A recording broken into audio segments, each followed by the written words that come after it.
91 Donkey Lane is a magical apartment complex that contains immense power, but lacks intelligent inhabitants. What is happening? I'm getting texts. Why are we getting a lot of texts? People found out what we did. Oh, dividing Mike Myers into an infinite amount of tiny Mike Myers? Listen to 91 Donkey Lane for free on Spotify or your favorite podcasting app. More at 91donkeylane.com. See you there, you donkeys. It is mind-blowing. And heartbreaking. How many original scripts are written every year but are never made? So we seek out these scripts and bring them to life with full audio production and professional actors. Check us out at Undiscovered Scripts. Movies made of paper. Wherever you get your podcasts. Free!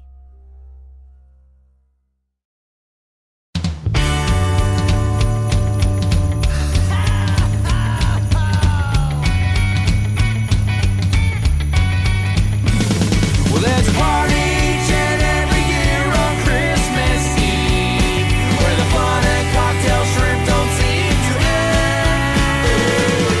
Clark and Ralphie taking turns on the TV screen, laughing, singing, yelling with all of our friends. Well, it's Christmas, and let the parties go spread the holiday cheer. 'Cause it's Christmas. Whoa, oh, it's the best time of the year. Let's go fake reindeer, bring them. Hey, Dylan. Hey, Matt. So, let me tell you a little story. Yeah, I want to hear it. So, the year was, I guess, 2010-ish. That seems to make sense. Yeah. And, Let me tell the you about world that. had- The year I graduated high school. oh, Jesus Christ. I was 2 years out of college, and the world had gone head over heels for a little musical show called Glee. Glee! The show was so popular that halfway through the first season, when they took a season break, they released those 13 episodes on DVD so that people could get caught up before the second half of the first season. I bought that DVD the day it dropped. And I asked my friend, who was really into Glee, if I could borrow her DVD. Yeah. And over 3 nights, I watched that DVD, and I gave it back to her. And she said, "So are you going to come over on Monday nights and watch Glee with me?" And I said, "No, thank you. I've had my fill of Glee." Dude, which is so fucking funny because there is some wild shit you've shown me that I would be like, No. yeah, Matt would be into this. Yeah, I just, for whatever reason, for a very long time, for me, it was like the bottom of the barrel to me was like Big Bang Theory, and then like a couple notches above it was Glee. That's fucking funny. So you picked Glee, and I was like, all right, let's do this. Let's do this. So I went in with somewhat of an open mind Okay. and thinking, man, I hope this changes my opinion. And I'm assuming it didn't. well, I mean, I'm not going to watch Glee. If that's your question, the answer's still Well, no. the thing is, like, I'm not either, and I'll get into my history with the show either, but as well. But it's not like I finished this going, "Goddamn, let's start this motherfucking ride from the beginning." Like, it's not like I think I liked it the least at the start because Okay. the first note that I wrote was, "What's the opposite of charmed?" Because that's what I'm feeling during this most wonderful day of the year cover. Okay, all right. So I was just like, I don't know what I'm feeling, but I'm not digging this. It's there's something about the show Glee and the way that they sing songs where, because I had the first Glee soundtrack because there was a couple covers that I really, really liked that first go around. And I think that there's this thing with Glee where when it's like two people singing, right? Like the Defying Gravity to me is like incredible, right? Like their version of Defying Gravity, heartbreaking and beautiful. There's something about when all of them are singing at once that almost sounds like, and it probably isn't. I can tell that they're all talented singers, but there's like something robots. about like it sounds like a robots. program. It sounds Yeah. like bad auto-tune, and that's what Yeah. I felt the entire time I was listening to Most Wonderful Day of the Year. Yeah. Was like, this sounds so manufactured and fake. Like it, Yeah. it felt like soulless. And as I watched, at some point I literally wrote down the note of like the Community episode of like, it just, the Community episode hits even harder now that I've watched a Glee Christmas episode, because that's Yeah. all I could think of. For sure. Was the For sure. was the Community Glee episode, because they They are do this. depicted as a creepy ass cult in this show. Mm-hmm. like, So I wouldn't want to be in the Glee Club either. They seem real weird, and I'm a motherfucker who loves a good musical number. Yeah. Like, So let's be real here. Glee came out at a time where I was the target demographic. of course, yeah. Like it came out. This was May 2009, so I was going in my junior year of I was ending my junior year of high school, and I was a theater kid. And not only was I a theater kid, I also played football in the fall. So I'm like, Okay. oh, hell, there's this fucking show about this. And I watched the preview that they did. Remember when shows used to do this? Do they still do it now? They would do like a 1 episode premiere after like some big event. Yeah. And then it would be they're like hey, months or weeks later, the next episode. Yeah, so that happened, and I loved it. I absolutely loved that first episode. I was like, this is for me. The jokes are dumb as shit. Like, they're goofy as hell. And I feel like, at least in the first season, they were in on the joke. I felt like they were in on the joke, especially like with Jane Lynch's involvement and whatnot. Yeah, we're going to have to get into Jane Lynch, because Jane Lynch's subplot in this episode actually made me angry, and not because it was supposed to, but just because I was like, this is absurd to so many levels. Like, but we'll get there. But I feel like the first season they were in on the joke. I feel like they're still in on the joke here, but I think they're really good at like playing to that audience that doesn't know that they're in on the joke of how fucking dumb and stupid this is. So let me ask you a question, Go for it. because I feel like this is like the first major Ryan Murphy hit, right? Like, this was kind of like before American Horror Story. Yeah, this right? like put him on the map basically. Yeah. And I feel like there's been enough Ryan Murphy shows at this point. Nip Tuck. Oh, Well, see, and Nip Tuck barely even registers in my brain, Yeah. because I feel like that was such a niche show, where this was like a global phenomenon. Okay, as yeah, was yeah, like, yeah. like I feel like after this, everything that he did that had Ryan Murphy Has been attached to it, Ryan it's- Murphy's like Yeah, whatever. exactly. Like, Yeah, Nip yeah. Tuck was definitely the show that put him on the map, but I think this was the show that like made him a household name in a Yeah. much bigger way. But like, does this show, as far as, I don't know, like, I feel like everyone that I know has told me that Glee definitely was like losing steam with every season. Yeah, You could say the same thing with 100%. American Horror Story. Like, do you feel like Ryan Murphy? I always used to say that Ryan Murphy is a guy who does not know how to end his stories. Like, Yeah. he's good at getting the setup going, and Yeah. and that's even in individual seasons of American Horror Story. There's like maybe 2 seasons that I feel like end it as strongly as it started. Like, the man does not know how to end a story. No. I feel like okay, so I want to preface this was a show that what you were describing to about you and your friend, I did that with a friend. Like, every Yeah. Monday I would go over her house and we would sit there and watch Glee and have like dinner and shit like that. Because it's very much a serialized show. Because Yeah. I was like, "What the fuck is happening?" yeah, Like, there for was sure. there was a lot of For loose sure. ends I had to kind of like check the Wikipedia to fill in the blanks for me. Yeah. So we would watch it every single Monday for at least for that first season. I bought the songs when they came out, because this was when iTunes was big, before Apple Music, so you had to pay for each song. I even bought the first season like on my iPod to watch it and shit. So I do have some form of nostalgia goggles as I watch it, at least like some of the situations that are going on in the show. But this show, I feel like, is a solid 3-season show. Okay. This would be now. That went I'm not 6 or saying- 7 seasons, Exactly. right? Like, Now, I'm not saying like the first 3 seasons are great. What I'm saying is if they took this story and just mashed it into 3 seasons, because I liked the first season, and it gets to the end, you're cheering on this Glee club, and they lose. yeah. Like they lose, and you're like, okay, cool. And then by the second season, they're adding in new members, and we're taking focus away from like all the people that we had already met and stuff like that. It just gets real weird, and I don't know what the fuck's going on. It just feels but it does like lose the plot. It loses the plot. Well, you know, rather here's what I'm quickly. going to say. Yeah. Here's what I'm going to say about You're Glee. gonna say it didn't have a plot to begin with. No. I was going to say this feels like this is a rough sentence to say because quiet on set is now a thing that exists in the world. But this feels like a Dan Snyder show. Like the way that it's depicting high school and it like this I feel like you could take half of the plot lines of this show and put it in like iCarly and Victorious and it would actually make more sense. Yeah. In those like kind of more fantastical worlds. Yeah. Then it makes sense as a primetime show And it's on television. So like it's also weird because some of the it's fucking like wild. the- There's a the creator out there. Are you familiar with YouTube creator Billiam?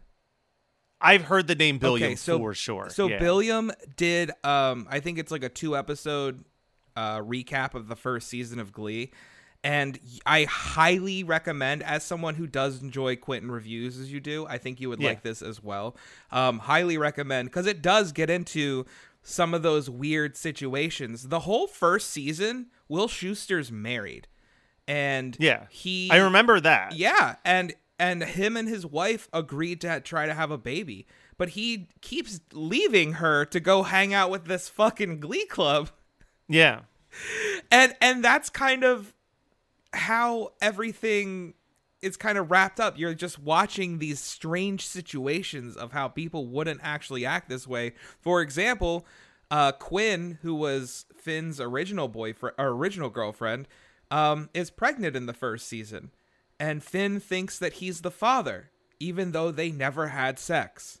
Well, that's what I was going to say. Like we've got this cheerleader who's got to be a senior or junior max who still very much believes in Santa. Oh, Brittany, yeah. To the point that she asked Santa to make her disabled boyfriend have the ability to walk. And I was like, I literally wrote in all caps, like, what is this show?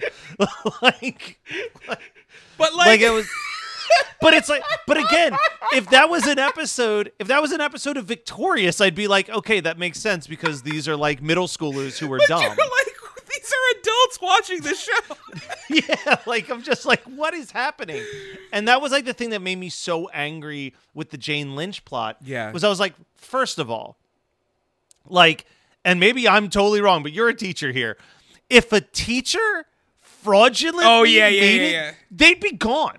They would be so fired so quick. There are so many situations in this show where teachers would have gotten fired. Again, none of these people would still have a job by the end of the first season. I just want that to be clear. Here's a note that I wrote that I had to laugh at.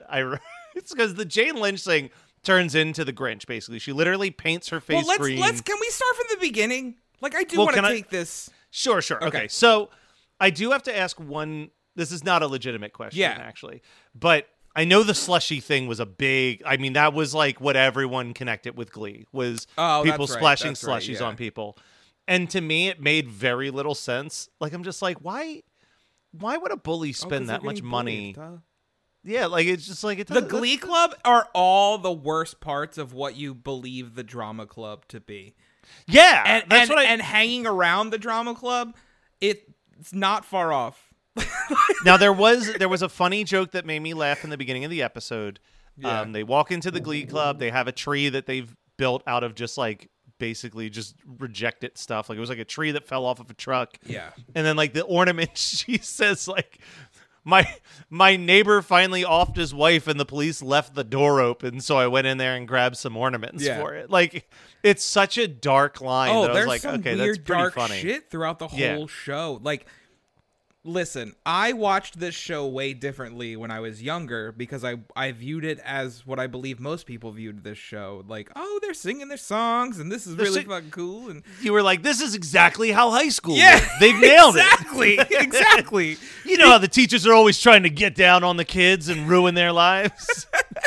But I hung out with like the drama club kids and we would like break out into weird song like this, but not like overproduced and shit, but you know what I mean. But I also, like, I start to understand, like, how other people saw us. Not that they're dumping slushies on us, but they are like, what the fuck is up with these weird guys over here that are constantly singing and hanging out, shit like that. But now I watch the show for moments like that. I watch the show for these conversations where you're like, what the fuck is going on in this show? And I'm just cackling. Like, this is great. I love how absurd this entire concept is.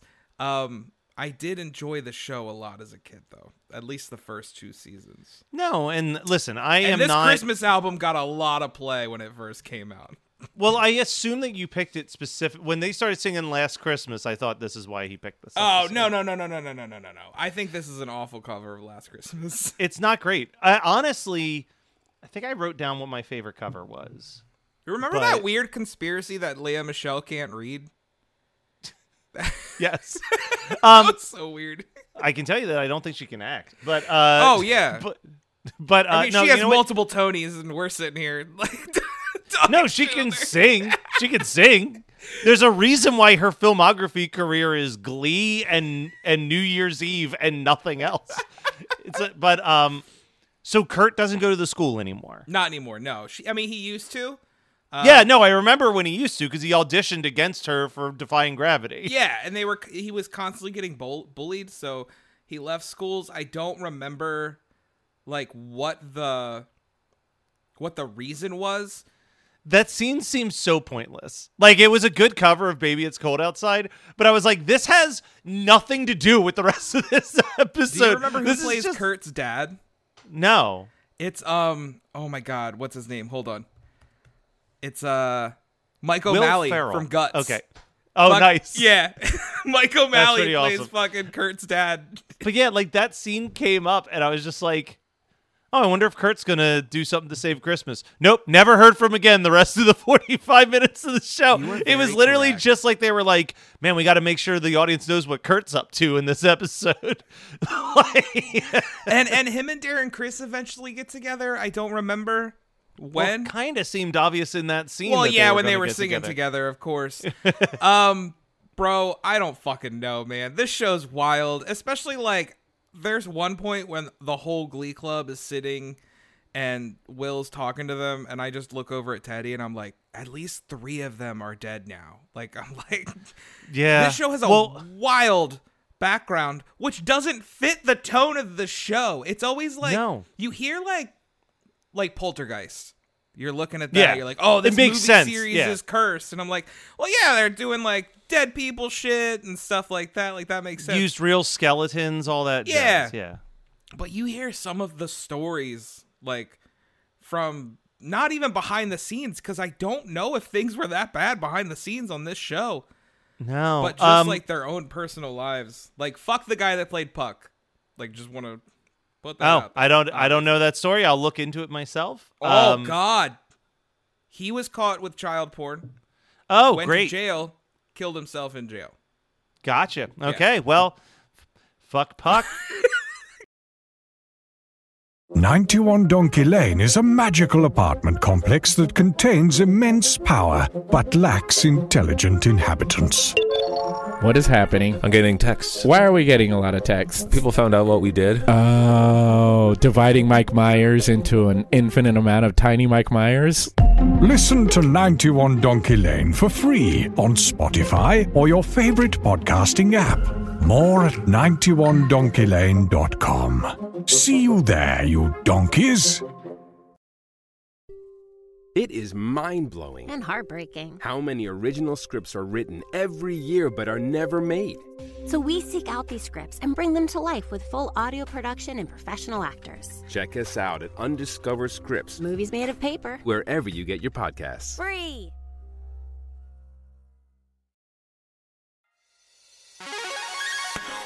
Hey, welcome to Unstable Topics, a fast-paced, jam-packed, unhinged bestie podcast filled with facts, reacts, and made-up games in between.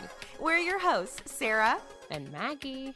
and we're excited for you to join our best friend hangout, where we surprise one another with things we find interesting or hilarious just to see how the other will react. Our friendship might be totally stable, but you never know what your bestie might throw your way to knock you off your game. So come shake things up, learn something new, and laugh along with us. This is Unstable Topics. There is a line that someone yells that I'm like, and I just wrote exactly, which is they're like, we're going to raise money by going caroling. And someone's like, who goes caroling with a band? And it's like, exactly. I understand they're part of the Glee club. Get them the fuck out of here. Like, it's not what caroling is, an a cappella sport. Yeah. Yeah. So like let's talk about Britney's storyline. Please. Because like I feel like you're like we're so like off. The show is so nonsensical. It's hard to talk about without going, you believe that shit, think about this shit. Like yeah. Well, like here's something that I wrote. This is the last note that I wrote. Yeah. And I wrote, this may be the only time where the like Santa got the gift to happen twist had no effect on me whatsoever. Like I was just like, what is this show? Like I was so just unamused, unaffected by it. Like I just, maybe my heart was cold at that point. I don't know. But yes, this Britney subplot, they all go to the mall to sit on Santa's lap to help her continue to have her Christmas spirit. Yeah. They pay a teacher to break into Britney's house, Beast. which the parents are like, yes, we very much want our daughter to go to college still believing in Christmas, in Santa Claus next year. Like, it's chaos. This is chaos. Okay, so what do you want to say about the Britney subplot? No. I think it's, do you know Britney's full name? No. In the show? No. Britney S. Pierce. They were this close, Pierce. Her name is Britney Spears in the show, and they dedicate an entire episode to Britney songs. So they're making fun of Britney now. Okay. No, I don't think that's what it was, but No. It's just fucking funny to me. This show is absolutely insane. I think my problem with Ryan Murphy's work in general, and this has continued all the way into like watching shows that he's done, like the American true crime stories, Which I had no idea was a thing until we were sitting down right now. Yeah, his stuff is just like so on the nose. Like it's one of that stuff. Like I remember like the one where it was like the People versus O.J. Simpson. There's like literally a line where someone's like, "Don't worry, Juice. This will never be the thing that people remember you for." Like it's just like. Yeah. Like, he just, like, everything has to just be, like, beaten over your head with it. Like, it's not enough to just name a character Britney and be like, she's going to be kind of inspired by Britney Spears. Like, no, we have to name her Britney S. Pierce so that it's as on point as possible, that there's no discussion for debate that this character is inspired by Britney Spears. Like, it's... I think my problem is that... It would, do you know how many times you've started a statement this episode with, I think my problem is... Yeah. I got a lot of problems, man. It's just like, that's something that would be like charming in a bad, low-budget movie. Yeah. That like, but it's like, I don't know, man. You guys are getting paid a shit ton of money for this like hacky-ass writing, and it makes me mad. That's like so, it's so weird to me how like a situation like that can make you mad. Yeah. But then like the same situation happens in like a bad 80s horror movie and you're like, it's totally I'm different eating though. This shit up. Like here's my example. Okay. If Troma had a pop star named Britney S. Pierce, I was like, well, yeah, this is what I expect Troma to come up with. Like my expectations of what Troma is going to produce and Troma's sense of humor is like in the fucking basement. You know what I mean? Like, and the charm is like how like little effort can they put into the joke? Yeah. Because they're getting paid like $3 in a cheese sandwich. Yeah. You know what I mean? Like, when they're getting paid millions of dollars, you better have a better naming convention than Britney S. Pierce. Like, that made me so mad. I wish I didn't know that information. I'm so sorry. I didn't expect. I thought we were gonna get like a little chuckle out of that. No, I'm on a rampage now. Vendetta now. No, so we gotta talk. You let's talk about you the Jane texted Lynch. me I'm not gonna tell you. I'm not gonna say what you actually texted me. Yeah. but I will say that you are not a fan of the Finn character. Well, it was in not this so much episode. about the Finn character. It was about, you know how I feel when anybody comes at fucking artificial trees. Yeah. And he's just like, oh, these artificial trees, they're dead and lifeless. It's not Christmas with one of these. I need the smell of pine all up in my nostrils. Yeah. Like, and I'm to just the like, point you know where what? Rachel Go wears to that hell. fucking pine air freshener. Yeah. Yeah. Rachel's a pick-me, if I've ever seen one. And I guess she cheated on him with Puck. That's what Wikipedia informed me, because they never say it in this episode. I guess you had to have seen previous he does episodes. say at some point, I've had 2 girlfriends and they both cheated on me. So Well, I got that, but I didn't. I was like, okay, it says in Wikipedia that she cheated on him with Puck. So yeah, let's jump in the way back as I give you some Glee history. Glee, Glistery. Glistery, as you will. Oh God, that was the big thing too. Remember, this predated the Pitch Perfect acapella, like where you. Oh yeah, no, it'd be like everywhere. coming up this Gleek. Yeah, Like- yeah. Dude, you remember they did a fucking reality show too? Yeah. God, this No, show there was huge for a minute there. It was. That's what I'm saying. This thing was inescapable. There was a point. This was, again, the year was 2010. Keep that in mind. Yeah. But I absolutely made a political correctness bingo card for watching an episode of Glee, because I was just like, this show is just like trying to check off every box in every episode. Yeah. And it was a game to see. When I watched those 13 episodes, I was trying to see if I could fill the entire bingo card in a single viewing. There's no rapping Santa, but yeah, you. No. Good shows have rapping Santas, and we'll get to that next week.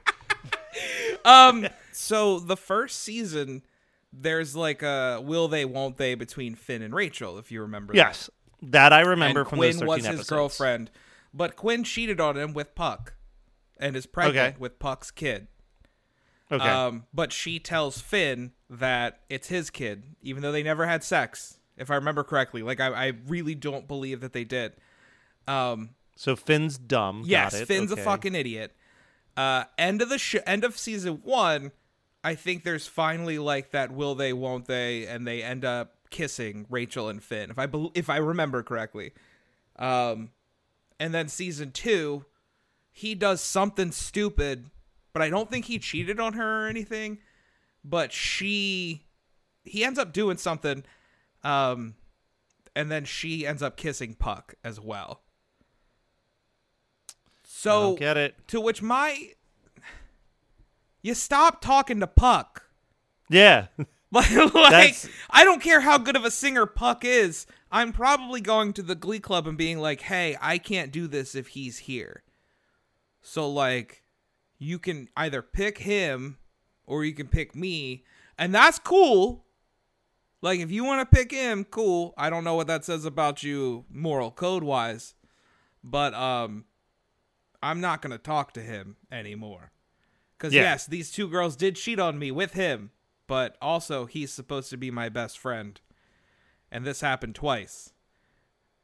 Which, if I had a nickel, I'd only have 10 cents, but it's weird that it happened twice. That's a problem. Yeah, no, it's a real fool me once, fool me twice. Why would you still be friends with the person who your first girlfriend cheated on? And like, I just don't. And they got pregnant. Like, yeah, like that's bad. That's bad. This is kind of a group of awful people that can sing mediocre to well. Yeah, like that's what it this comes is down just to. a group of terrible human beings. But again, they're high schoolers. They're really evil high schoolers. Hopefully, we will eventually get the college or the homecoming years or something. Like maybe we can see them off doing whatever the fuck they're doing. We can do like you said, half the Degrassi cast is not here anymore. So no, but I'm sure Leah Michelle's looking for shit. I don't know what's she doing right now. I don't know. I was looking at her. Her wiki credits didn't show a lot going. What are any of these people? That's true. That's true. Doing right now. That's what the ones who are still on this side of the ground. Yep. The ones that are still living. What are they doing right now? We're gonna do this. We're doing this live on the air, people. Oh, God. There's a lot of cast members. While you're looking that up, can I tell you my complaints about Jane Lynch and read my note? Yeah, I always had a crush on Jema Mays. Okay. Her eyes. I thought you were about to say Jane Lynch No, for a no, second. no, Jema Mays. I was like, all right, weird reveal. So Jane Lynch's subplot is that she kind of looks like a sloth. She Sorry, not Jane lied. Lynch. she switched out the Secret Santa bucket to have just her name on every single slip, so that she could get all the gifts. And when she gets caught and the Glee Club takes the gifts back to donate to a children's shelter, she paints herself green and has her assistant, who I must stress has Down syndrome, which bothers me to no end that she's using her as a pawn in all of her. So that's like one of there's an episode completely dedicated to that, and Sue has a sister with Down syndrome. So she keeps this girl like close to the vest to keep an eye on her. I don't know, it's weird, but it's also it's she's using her for evil. I don't like it. But hey we love Max, the dog. That is true. Max is great, but Max doesn't seem complacent in the evil. He's like, "Are you sure about this, Grinchy poo?" And the Grinch is like, "Shut up, Max, or I'm not going to feed you." True. And it just goes into this like Grinch subplot where they're literally like recreating scenes from the Grinch. And I wrote the following note. I can't wait. I think I'd rather watch the Jim Carrey Grinch than this. At least it has Ben Folds, Busta Rhymes, and the Eels on the soundtrack. Nope. You want to know why? Better soundtrack. You want to know I'm saying why? Better soundtrack. Because why? this episode was 40 minutes long, and that is movie true. is approaching 2 hours. So that is look. Not a chance. I don't want to watch either one of them. But I think I'd rather listen to the Jim Carrey Grinch soundtrack than the Glee Christmas soundtrack. It's real creepy how close Will Schuester is with these kids, right? Yeah, no, it's a bit off. Sorry, I'm on the Matthew Morrison part of my journey, nothing. I'm sure. Have fun with that. But yeah, that subplot, I was like, this is so dumb. This is so pointless. They do the whole they do it, and again, it's like if I was watching, I know it's weird, but if you had picked. I feel like if you had picked like Good Luck Charlie and this was a plot in an episode of Good Luck Charlie, I would have been like, fine. This is what my expectation is of a Nickelodeon kids show that people from the ages of like 8 to 14 watched. This being the plot of a show that like 30 and 40-year-olds were obsessed with just feels insane to me. Like it's like I literally feel like Will Ferrell at the end of Zoolander, where I'm just like, am I taking crazy pills? Like it's so weird to me. 26.8 million viewers. Yeah, that's insane. We have like 1 millionth of that who listen to this show. We got like 26 people who are going to hear this episode. To those of you listening to us in December, though, Merry Christmas. Hey, Merry Christmas, guys. That's going to be my other complaint. Yeah. If you're going to do a Christmas episode of a TV show and the best you can come up with for your naming is a very insert the name of your show Christmas, don't even write the Christmas episode. You're telling me that they came up with throwing Glee in front of any word in history and they couldn't find a Christmas pun with the word Glee to name this episode? I became obsessed with the CD because the CD, the Very Glee Christmas album came out around the airing of the first season. So I bought that CD and I did listen to the shit out of it. And then this episode came out that featured like a lot of those songs. So that is was the soundtrack better? Like, does the soundtrack have like a bunch of extra better songs? No. Okay. Right. I mean, but like that's me. I like it. Okay. But I'm not going to sit here and be like, God, Matt needs to listen to this shit. What songs are on there that we didn't get? Yeah. We Need a Little Christmas. All right. Deck the Rooftop. Yeah, that's a mashup of Deck the Halls and Up on the Rooftop. Yeah, I it's imagine. not great. Merry Christmas, Darling. Oh yeah, I do think they sang that in this one actually. Baby, It's Cold Outside. We got It's the Most Wonderful Day of the Year. We got Last Christmas. God Rest You Merry Gentlemen. I don't think we got. Oh Christmas Tree. I don't think we got. Jingle Bells. I don't think we got. Katie Lang sings on You're a Mean One, Mr. Grinch. Okay. the hell is happening? Like, all right. Well, Dylan, I mean, look, I'm sure that there's other Glee Christmas episodes, and those will be the other episodes of Glee I watch. But I cannot say that I've become a Gleek from this experience. My gosh, that was honestly my my goal. Number here. one goal. Yeah, I was to make me a hoping. Gleek. I was hoping that this was going to be the next Geekscape podcast. Actually, Well, it'd be the Gleekscape The Gleekscape podcast. Listen, Dylan, if you want to host the Gleekscape podcast, I will happily produce that, but I will not participate. Oh, dude, I wonder if any of our friends would be down to watch every episode of Glee.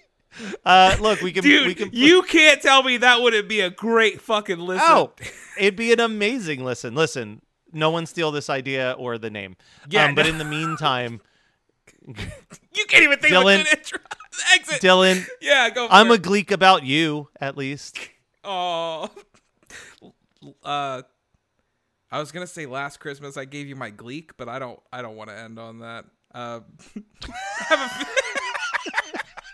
Keep that in. Keeping all of this. It's all staying. No, yeah, keep that in. Have a very Gleek Christmas, everyone. Now we won't stop till the big ball drops on New Year's. Have a happy holly, have a great holly, have a merry happy holiday.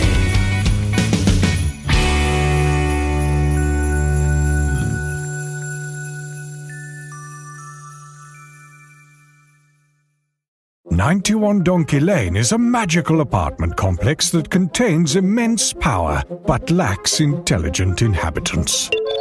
What is happening? I'm getting texts. Why are we getting a lot of texts? People found out what we did. Oh, dividing Mike Myers into an infinite amount of tiny Mike Myers? Listen to 91 Donkey Lane for free on Spotify or your favorite podcasting app. More at 91donkeylane.com. See you there, you donkeys. It is mind-blowing And heartbreaking. how many original scripts are written every year but are never made.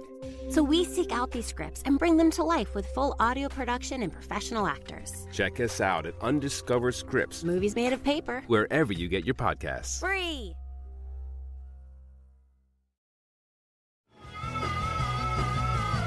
You're listening to the Geekscape Network.